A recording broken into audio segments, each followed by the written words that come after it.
Lord, make me an instrument of thy peace. Where there is hatred, let me sow love. Where there is injury, pardon. Where there is doubt, faith. Where there is despair, hope. Where there is darkness, light. And where there is sadness, joy. O divine Master, grant that I may not so much seek to be consoled as to console, to be understood as to understand, to be loved as to love. For it is in the giving that we receive. It is in pardoning that we are pardoned. And it is in dying that we are born to eternal life. Welcome to episode 17 of Two Drunks with a Mic, the podcast where we share our past so that others might have a future. If you haven't already, please subscribe to our podcast and share with everyone you know. We do rely on you, our listeners, to help us get the word out about the show so we can get it in front of the people that might be helped by it. For those that may not be familiar, the prayer I just read is the great prayer of the Catholic friar, St. Francis of Assisi. Though he died in 1226, his words live on. It, among other prayers, such as the Lord's Prayer and the Serenity Prayer that we discussed in episode 12, can be heard in the rooms of recovery throughout the world. Perhaps the appeal of this particular prayer is a sentiment of the complete relinquishment of self over to the care of God, a main suggestion in the literature of the best-known 12-step fellowship. But obviously not everyone is into God and pretty quick to reject the idea of his very existence. For yet others, even the generous invitation to accept, or even better yet, make up a God or higher power of their own understanding is still too much for them to accept. So jumping from the spiritual platform, but still wanting desperately to find themselves with a life and successful recovery, a good many of these folks are happy to find places that preach the more palatable gospel of self. You, as an individual, have the power within yourself to make the necessary changes to overcome your addiction. You just need to be taught how to unlock those secrets locked deep in the human mind. And a lot of these places, they're more than happy to take your money to teach you how. But I do, however, want to ask this question, leaving theology and science out of it for just a moment and focusing on the idea of self-reliance. What are you to do when the reliance on self fails you? Will you be able to take the heat? I mean, after all, it was your best thinking that got you to where you were, maybe still are, or near the end of things. You've lost everything. No more family, no more money because you lost your job. You're 8 days from being on the street. You see it all coming down, but getting to the plug is all you care about. Maybe it isn't the first time any of these things are happening. Maybe it's just a sick cycle of insanity repeating over and over and over. So honestly, think about all the times you've sworn you would change, or you mustered up all the self-control you possibly could only to lose your resolve after a few days or even a few hours. Trips in and out of jail, having to make up a new set of lies every few days to manipulate your friends or family into helping you out because someone screwed you out of something. The list goes on and on. The work is endless for an addict trying to stay well, and the toll is, well, to quote the big book on this point, is going to be jails, institutions, or death. So based on these outcomes that can no doubt be corroborated by your personal experiences, regardless of how long you've been out there, is what you're willing to place the balance of your life upon strong enough to support it. So for me, the question came down to this when I was contemplating how to best live the new life I had been given.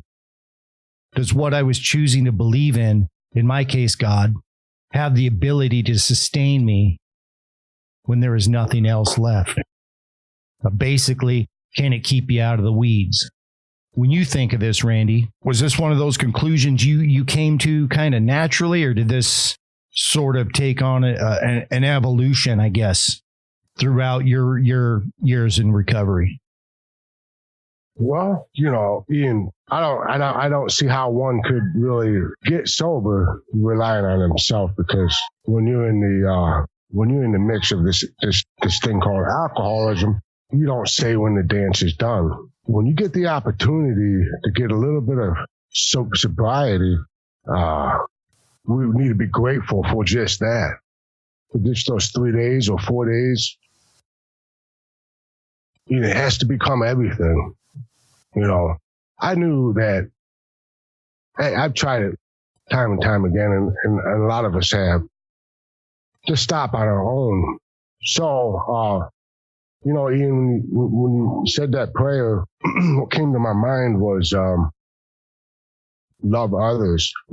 For so long, I guess I wanted to be loved. Looking into my steps, I didn't know how to so much love others. So it was really mixed up.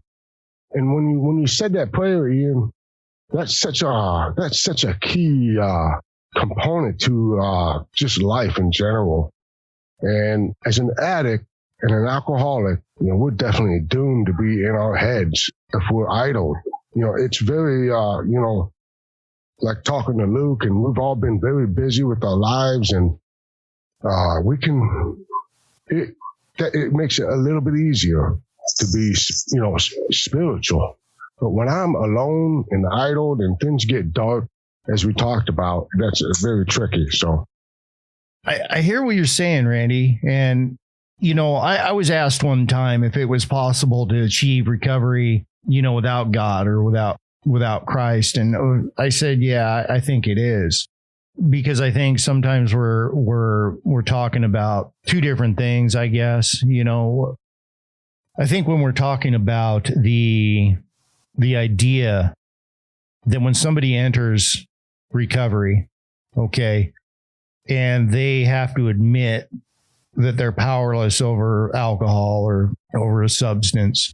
I remember that even though it was painfully clear to me by the time I was asked to do that, I was still resistant to that, because there was still this little shred in my mind that, man, I don't know, man. I think I could maybe whoop it this time. But luckily, I was in a safe place, and that wasn't an option for me. I was beat down enough where I was able to stay in place long enough to make it through the rest of the steps. And we've talked about it before, where people get into that 12th step and they start working with other alcoholics.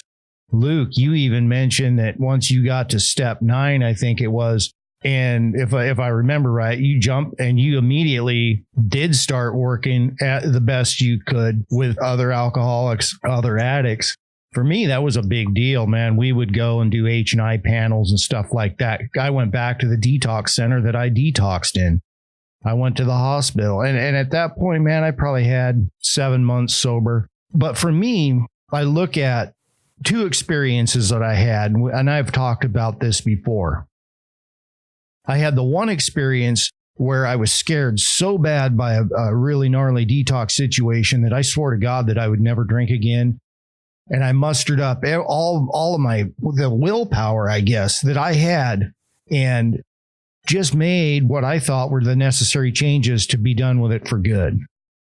And so I was relying solely on myself. There was no program. There was no helping others. There was none of that. Okay. So what happened though, once a little bit of an issue comes up in my life, I went straight back to my default setting of, man, forget this situation. I'm just going to go get drunk. So I was there 10 months, and then I immediately got drunk after that thing. When I think about something that pushed me to that point of going back and drinking at that point, then compared to my life now, dude, far worse things happen in my life now. Far worse things that could easily push me straight back out if I didn't have a solid foundation. But most importantly, like Randy was saying, that spiritual component in my life. Luke, we've established on here before, your pattern for years was in and out, in and out, in and out. And we know that from what you've told us, this time around, coming up on 4 years, it was the 5th step that kind of caught you this time. There was a level of honesty or something that maybe was a little bit different, or was asked you a different way. how was your spiritual life in those previous years compared to the time that you came in this time? Well, that ties right into what you opened up with, Ian, about self-reliance and can we do this with self or can we do this without God's help? And, I think all the years previous going in and out of these rooms, it was more or less what I could gain. What can Luke gain from this? What it was still all about me. Okay. Yeah. I always believed in God and I said some prayers and I read some books, but it was always about what Luke could get from it. And ultimately, yeah, we're after sobriety, but this time around, Ian, through the process of the steps, I was gifted with the willingness, and now it's about reducing self. Okay. Right. For me. Sure. So, and that's what this whole picture is about. It's about less of self and more of others. And I'm finding out as time goes on, and I'm learning every day, is that this whole deal is about reducing, what I was and who I am. Okay. And it is about putting God into my life through the process of those steps and trying to remove myself entirely from the whole situation.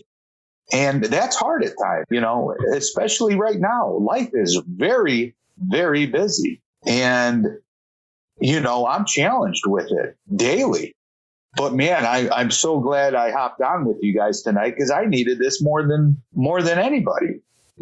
Life is good, but life has its challenges. It's very demanding right now. There's a lot of things coming down the pike and this is just another tool in the toolbox to remind me that, hey, it's not all about you, Luke. There's other people, there's other people out there still dying to get sober. Right. And look, I've got this. Here's the deal. I got problems in areas where I didn't even have area. You see what I'm saying? Yeah. Yeah. So if I look at the grand scheme of things right now, where my life was 4 years back, it's absolutely from one end of the spectrum to the other. It's a complete 180. But it gives you that opportunity to use those tools that we're taught in these rooms and taught in these support systems. And to sum that up, Ian, it's the times. If I can look back and be honest with you, it was still all about Luke. Right. And, Luke still held the power and Luke still knew what was best. And, my self-reliance never did anything good for me. Right. Let me just say this, and I want to see if you guys agree with this or not, because I think what I'm trying to get at, or I think one of the main messages that can come out of this if we're careful, is we're not saying that this, or at least I'm not trying to say that a complete relinquishment of self, everything that you are, has to be, immediately done in order for somebody to achieve recovery or sobriety. But when I think about somebody that's coming into these, maybe going through a detox, going into a room, and they hear about, the first, second, third step, and they maybe get lost at that point because they start feeling like the prerequisite is you have to surrender everything immediately. And I know for me, that wasn't the case. I was, like I said, I was getting I was there. I was still a little resistant, but I went along with it a little bit. And then as time went, the more I learned, the more it made sense to me that, self needs to be reduced here, just like you said. Because myself, the part of me that was still thinking, hey man, I can whoop this. I could maybe have another run in me, despite what anybody else was telling me. Well, you hit the nail on the head right there, Ian. You said as time went on. Right. In the very beginning, you're going to be selfish because all you do is thinking about yourself and all your problems, your past, you're getting up on the podium and telling your story about you, and it's you. It's like you said, it's a selfish program, but you got to be careful early on. I mean, you are selfish early, and you got to let somebody be selfish, early in sobriety. But like Luke was saying, as time, like Luke, you said it, as time goes on, you got to reduce, man. And And that's really how you're going to go on with this life, you know. For me, I would say, you guys agree with this, Luke. I know you're overwhelmed. I am too. We're both small businessmen. And Ian, you got a lot on your plate. A lot going through our minds on a daily basis. And we still, in the morning, we set time aside for God and God only before we walk out that door. For an addict and an alcoholic, I think for them to be blessed is to have a silent mind. Would you agree with that? Well, it comes down to that program of like self-discovery, right? We're discovering, they call them character defects or whatever you want to call them, but really they're just frailties that all human beings possess. There are personalities. You know, I've got friends that aren't addicts, but they're really strong, say, type A personalities, man. Dude, those people could use a little bit of balance in their life, as far as I'm concerned. You know, but that's their journey, man. But yeah, but for us, it's 8 feet under, man. If it's anything else. Yeah, I get I get what you're saying. I get what you're saying, because what we had done for years is we had figured out that, hey, I got a little conflict, or I'm arguing with the old lady, or this is going on, or I got in an argument with a boss or something. We could blow it off, brush it off, because we knew at the end of the day or whatever it was, I'm just going to go loaded. And then I might dwell on it while I'm drinking for a little bit, mull that over in my mind and blow it up into something way out of proportion and make the situation even worse and end up, divorced or without a job or whatever. Now we still have to do something with it. But I guess what I'm getting at for me, man, whatever the frailties are in my life, I still don't have it all figured out. Man, I got to throw them on God. I have to. Because if I don't, they'll just eat me alive. Some people, I guess, they get this figured out. Maybe they don't believe in God, but maybe they have another mechanism in their life that they can deflect this stuff to and get some feedback or get, you know what I'm saying? Oh, yeah. There's a lot of people that they say they cut the problem in half if you discuss it with another being. That's a method that could work for a lot of people, just talking about it, getting it out, but I like we said before, we've got no control over, people, places, and things, right? Right. None. So what we do have control over is our tongue, our mouth, how we say things, and our eyes. We can, you know what I'm saying, temptation, all that stuff. We got some control there that we need to practice. And I think those start to get you out of yourself when you start to work on those things as well. Like it might sound silly to you, but Luke, you get caught cursing or you get in those habits of being that type of person. I think little things like that have helped me in my spirituality, judging, all those things. And when I start working on those little areas, I get further ahead in where I need to be. Luke, this whole no control over people, places, and things, man. Is that something you have to remind yourself quite a bit? In your spirituality, what is your thought process, man? Are you thinking about others a little bit more? To be honest with you, like I told you guys, I needed this more than anybody right now.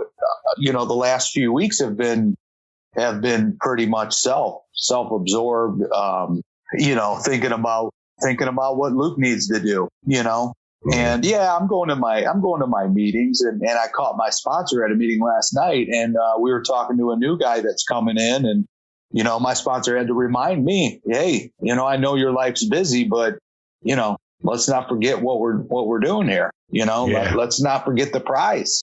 So thank God I got people in my corner that remind me of that, if need be. But as far as the people, places, and things go, man, that's a tough one. That really is.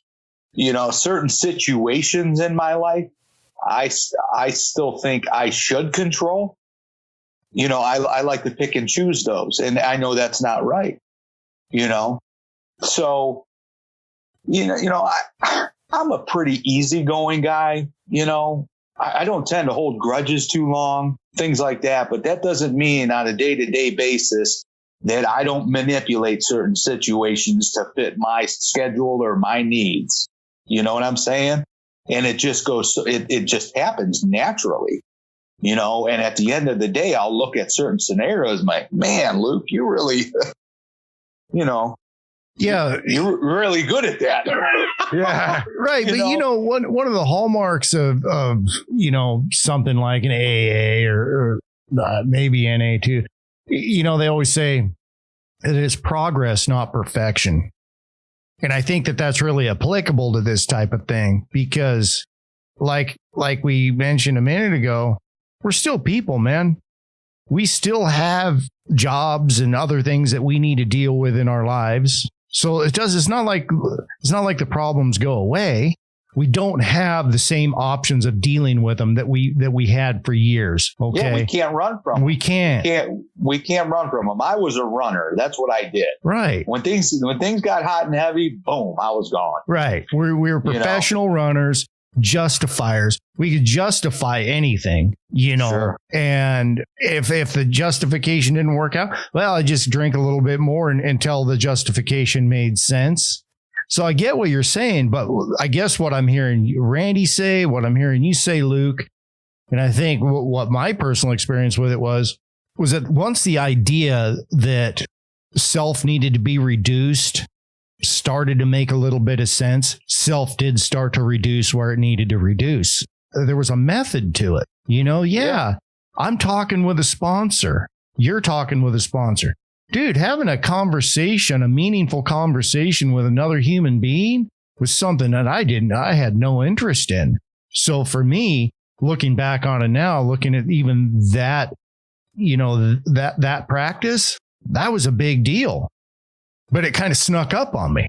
You know, at first, like, oh, you got to get a sponsor. Okay, yeah. I tried to blow it off as long as I could. And then one day, okay, I got a sponsor. Now you got to meet with your sponsor. Really, man? Okay. I didn't want to, but, you know, I just kind of started doing it. And then things did start clicking. Well, it started clicking because you reduced yourself, right? I mean, yeah. What you say, that's when, right. Like you were saying, do you know, like when you start to realize do you feel it? Do you feel better when you're totally not relying on yourself? Do you know how that feels? Like, do you feel, like you just said, all of a sudden things are clicking? Yeah, because it's quicker for me these days. You know, I you know, I'm sure everybody knows I got two babies here, man. I got a 3-year-old and I got a 2-month-old. And I'm a stay-at-home dad. I take care of these two. It is really stressful, man. You know, at times, as I'm sure anybody that's raised any kids, they know. Okay. For instance, I had a friend of mine call me back earlier today. I took the call real quick. I had the baby screaming. My son, man, he's throwing his teddy bear at me. And I'm like, what the? You know, I'd been on the phone for 3 minutes, man. I'm like, okay, why all of a sudden? You know, maybe he wanted me off the phone. It doesn't matter. I caught myself. I was getting upset in the situation, you know, because as a 3-year-old, he's needing to learn that, hey, the world doesn't revolve around you, which is kind of ironic because here I am starting to get upset. And I'm thinking, you know what, man, my world doesn't need to revolve around me either. You know, so we come to a compromise. I got off the phone. Turned out he just needed a nap. I got him in bed and all's right in the world. But the problem isn't these external things. This problem's between your ears right now, you know, is how it kind of comes across to me. And I find myself even arguing with that at times. And guess what, man? It's between my ears 99% of the time. So for me, yeah, those cycles, they come, but they go quicker, you know. And then I do try to take an inventory of how maybe the day went. And I can think of a situation that maybe happened during the day where I'm like, man, I really need to start working on this. I don't need to be like this. This isn't a cool way to be. So the next day, if it pops back up, I try to bring that back around and say, hey, man, you know what? Let's try this a different way now. You know? No, that's a lot, Ian. God's not going to give you what you can't, you know, handle. I don't know, man. I think God does give us stuff we can't handle. Because, let's face it. If he didn't give us stuff we couldn't handle, why would we need him? Why would we need God? So I'm kind of like, when I'm out of my depth, when I'm out of my head and the way that I'm thinking, the last place I need to do is dig deep inside myself and try to figure out, how would Ian do this? No, man, that's the time for me where I go to God. That's where I think my most spiritual growth and closeness to God is that reliance. So for me, when I think about God in my life, God is outside of me. He's certainly outside of, the human realm.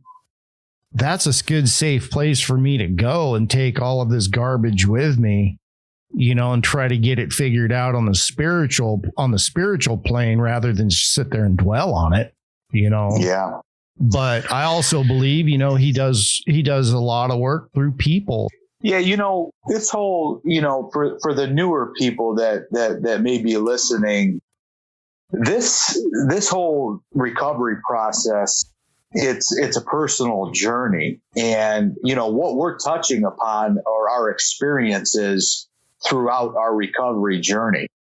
And I just felt compelled to say that, for the newer people listening, just stay the course, because this thing will happen for you, and all we need is what they tell us. And I know you guys have heard this plenty of times, is that open mind, the willingness, and the honesty. And I think in the beginning, the honesty they're talking about, I know at least for me, what they were talking about was that, that alcoholic and addict, can I lick this thing on my own? Mm-hmm. And that's where the honesty with me came in.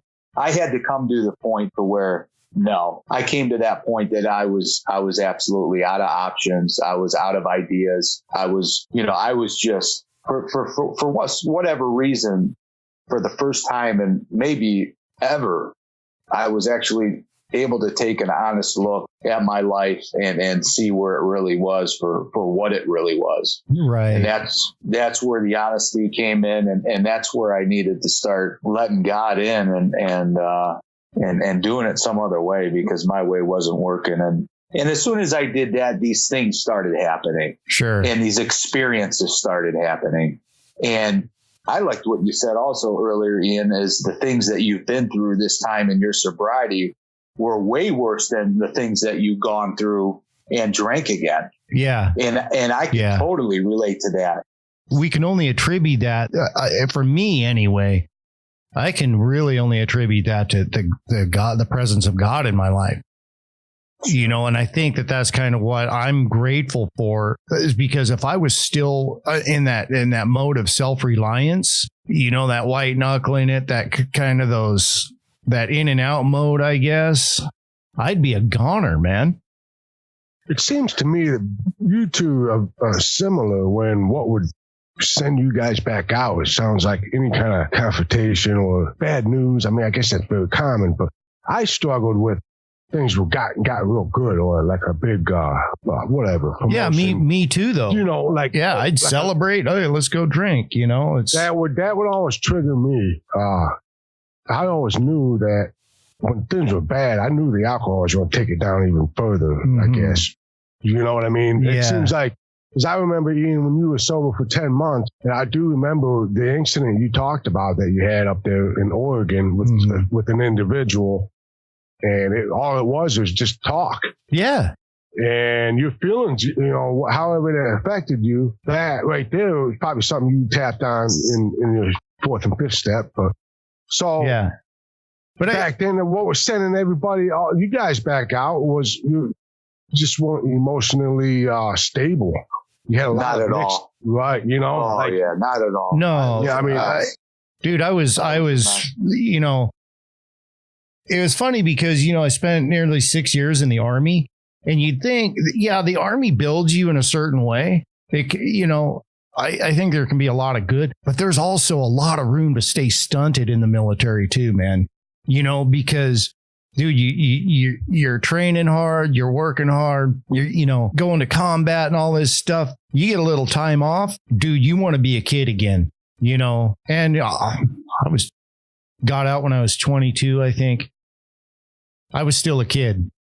So, you know, there wasn't a lot of emotional growth for me happening in those later formative years. I stayed 22 until I was in my 40s, man. You know, and I'm probably emotionally 25 now, you know, if I'm honest about things. But Luke, I wanted to back up to something you just said, and it's that how. That honesty, openness, and willingness. And what I really liked how you said it the first time, you put the willingness first, and then you put the openness and the honesty. But then another time you set them in a different order. I think that that's really cool, man, because we like to have these catchy acronyms, you know, honesty, openness, and willingness. That's the how of the program. How whatever order they need to come in, that shifts around. Because to me, the willingness, all of it's a constant, but that willingness is going to be one of those things that is going to pop up into somebody's life every single second of some days. Just that willingness to just hang on, you know, and whatever else gets involved with it. Early on, and even sometimes once in a while today, I'll catch myself telling a little white lie or you know. So my honesty level is not always 100%, and especially when I was brand new. But guess what? I was still willing to change that and rectify it and make amends if I had to. Right. So that goes what you said, the order of those, you know, and it says somewhere in our literature, somewhere in step 3, that willingness is the key, man. Mm-hmm. You know, because we're going to make mistakes. We're going to tell a lie. We're not. Just like you said earlier, we're not going to be able to get rid of self completely 100% right off the bat. And you're right. It does. I think it overwhelms new guys, new people coming in, men and women. You know, boy, well, I got to change. I thought I was good in this at this part of my life, or I was, you know, a decent human being. I just drank and drug too much, you know, but that was always I thought I was a great guy as long as I stayed, you know, I wasn't drinking, but. Yeah, dude, I'll tell you, man, addiction, alcoholism, addiction, whatever label you want to put on it is a nasty, nasty thing, man. It's an insidious thing because what you just described, Luke, after a while, that drug, that alcohol, it starts to take over and run your life to the point where you're no longer in control. So you're carrying around all this guilt, all of this type of stuff. And there's a part of you can honestly say, I think anyway, I really didn't have any control at that point. And that's fair to say. But when you're like you're saying, though, when you step into one of those rooms, you step into a detox, you step into, you know, a program and you are sober, that's the time that healing can start to work. But even then it takes time, right? It does. One of my great friends, he says, time is time. You know, he doesn't give the good old cliche, give time. He just told me time is time. And for some reason I clicked onto that. I could understand that a little better than give time. He just said, hey, Luke, time is time. And he's totally right. Right. He is. Yeah. And you know, there's so many blessings up ahead, man, for anybody in this deal. There really is. Yeah. Well, I think for me, you know, and as we kind of wrap up here, two things kind of pop into my mind is, you know, that sticking around, that willingness is key. The self needs to reduce. Something else needs to increase. That could be the service. That could be, you know, obviously God. You know, I could even think that somebody that doesn't necessarily appreciate the idea of God or even believe in God, but they've gotten over this idea that they're, you know, that they are God. They've adopted a higher power. At least at that point, they're relinquishing control over to something else outside themselves. So that can foster growth as well. You know, and so I guess I guess that brings me back to this initial question, man, is what you're relying on in your program and in your recovery. Yeah. Is it going to be able to comfort you when everything else is gone and you're in the dark? Well, there you have it. I would just challenge anybody that's listening to give that an honest evaluation, man. Give it some thought. What is it that you're staking the rest of your life on? There you have it. You know, and is it going to be that thing that can sustain you? Yes, you know, and but to also back up to this idea, I don't want to exclude anybody or have anybody kind of have this idea that they got to go all in at the first minute. You know, otherwise they're just going to say, no, screw this. It's not worth it. You know, it does take time, and it does take a little bit of, that honesty, openness, and willingness. Yeah. And just let it happen for you, you know? Yeah. That's the key. Don't force it. Just let it happen. So in all that being said, let me just finish this. This is Bill Wilson in a letter from April 1953. I'm beginning to see that all my troubles have their root in a habitual and absolute dependence upon my personal prestige, security, and romantic connection. When these things go wrong, there is depression. Now, this absolute dependence upon people and situations for emotional security is, I think, the immense and devastating fallacy that makes us miserable. This craving for such dependencies, this utter dependence upon people and situations, can only lead to conflict, both on the surface and at depth. We are making demands on circumstances and people that are bound to fail us. The only safe and sure channel of absolute dependence is upon God Himself. And we'll leave it at that. Until next time, God bless.